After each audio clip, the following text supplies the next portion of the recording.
Friends welcome back to our YouTube channel. और finally दोस्तों Falcon and the Winter Soldier का आखिरी यानी छठा एपिसोड आ गया है और जैसा हमने सोचा था वैसा ही हुआ। फैल्कन यानी सैम विल्सन को हमने कैप्टन अमेरिका के रूप में देख ही लिया और जैसा हमने सोचा था वैसी तो कॉस्ट्यूम देखने को नहीं मिली, पर सह लेंगे थोड़ा सा। मैं एक्सपेक्ट कर रहा था कि उसका पूरा सूट वाइब्रेनियम का बना होगा, पर ऐसा नहीं हुआ। खैर जो मिलता है उसी में गुजारा करना पड़ता है। उसका पूरा सूट तो वाइब्रेनियम का नहीं है, पर उसके विंग्स वाइब्रेनियम के हैं और वाइब्रेनियम के तो कहने क्या, यह हम इन्फिनिटी वॉर में देख ही चुके हैं। अब बात करें सैम विल्सन के कैप्टन अमेरिका बनने की, तो वो ये डिजर्व करता है और यह हम एपिसोड के क्लाइमेक्स में देख ही चुके हैं।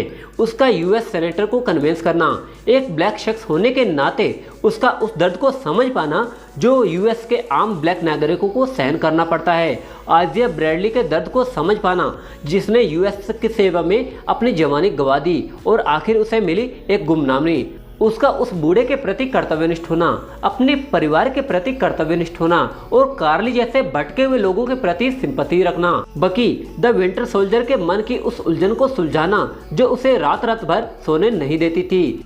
हम ये समझ चुके हैं कि क्यों स्टीव रॉजर को उसमें अमेरिका का भविष्य दिखाई दिया, क्यों उसमें ही उसे अगला कैप्टन अमेरिका दिखाई दिया, because he really deserve it. अब बात करें कार्ली की, तो वन नेशन वन वर्ल्ड के पीछे उसका उद्देश्य क्या था यह हम समझ चुके हैं।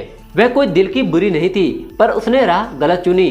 जब थैनोस के स्नैप के बाद आधी पॉपुलेशन गायब हो गई थी, पर ब्लिप के बाद जब वे वापस आए तो उनके घरों में कोई और रह रहा था, तो कानूनन वो घर उनके थे, पर इसमें गलती वहां रहने वाले उन लोगों की भी नहीं थी क्योंकि सब कुछ बदल गया था। पर अब जीआरसी उन्हें रिफ्यूजी मानकर वहां से निकाल रही थी और इसी फैसले को लेकर जीआरसी में वोटिंग हो रही थी।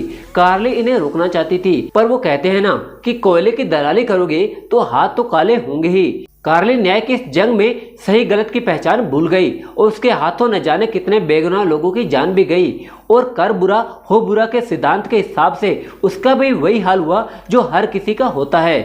पर मौत के इस आखिरी वक्त में उसे यह समझ आ गया कि वह गलत थी और सैम सही था। न्याय की जंग में यदि किसी बेगुनाह की जान जाती है तो यह न्याय की जंग नहीं रह जाती, बल्कि यह बदले की जंग बन जाती है और यही हमें देखने को मिला। अब बात करें पावर ब्रोकर की, तो हम में से अधिकांश फैंस को यह पहले से ही पता था कि शैरन कार्टर ही पावर ब्रोकर है। पावर ब्रोकर को किसी ने नहीं देखा था और यही बात शैरन पर शक करने के लिए काफी थी। शैरन कार्टर को हमने आखिरी बार captain America the civil war में देखा था और उसी ने स्टीव रॉजर को उसकी शील्ड लाकर दी थी। इसी को गद्दारी मानते हुए अब वह वांटेड मुजरिम थी और मैड्रिपुर में छिपी थी। एंड गेम की घटना के बाद जब सबको सुकोवे समझौते को तोड़ने के अपराध से मुक्त कर दिया गया, पर किसी का ध्यान शैरन पर नहीं गया और अब वह गुमनामी की जिंदगी जी रही थी। यहीं से वह पावर ब्रोकर बनी और उसके हाथ सुपर सोल्जर सिरम लगा, पर कार्ली ने उसे चुरा लिया। खैर शैरन ने चालाकी से किसी को पता भी नहीं चलने दिया कि वह पावर ब्रोकर है। कार्ली की डेथ के बाद अब यह राज कोई नहीं जानता, पर अब चूंकि शैरन पर दुनिया पर राज करने का नशा चढ़ चुका है और पोस्ट क्रेडिट सीन में हमने ये भी देखा है कि उसे यूएस द्वारा उस पर लगे इल्जामों से फ्री कर दिया जाता है, तो अब वह कुछ नया गुल खिलाने वाली है।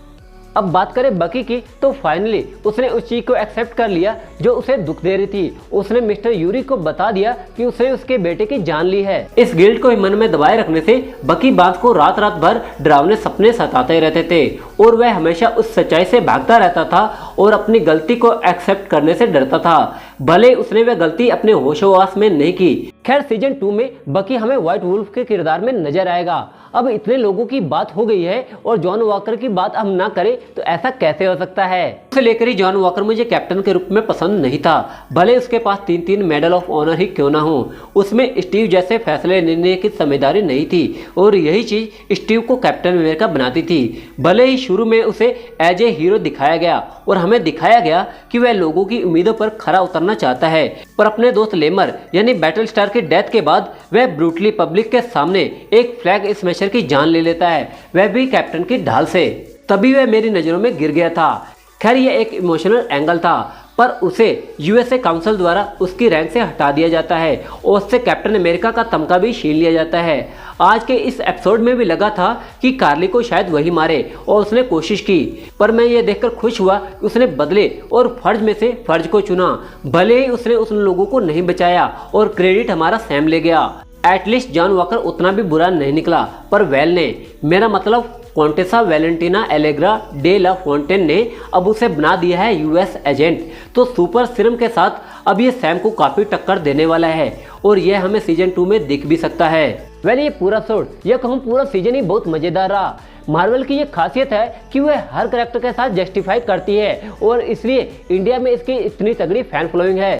उम्मीद है दोस्तों आपको आज का हमारा ये ब्रेकडाउन कम स्पॉइलर वीडियो पसंद आया होगा। अगर वीडियो पसंद आया हो तो वीडियो को लाइक और शेयर करें। अगर चैनल को अभी तक सब्सक्राइब नहीं किया है तो चैनल को सब्सक्राइब भी कर दे और हमारे फैन मेड कॉमिक्स पढ़ने के लिए हमें हमारे ब्लॉग पर फॉलो कर ले, जिसका लिंक आपको डिस्क्रिप्शन में नीचे दिया जा रहा है। तो मिलते हैं अगले किसी नई वीडियो के साथ। घर पे रहें, सुरक्षित रहें और देखते रहें टीम FMC। जुनून नेवर डाई।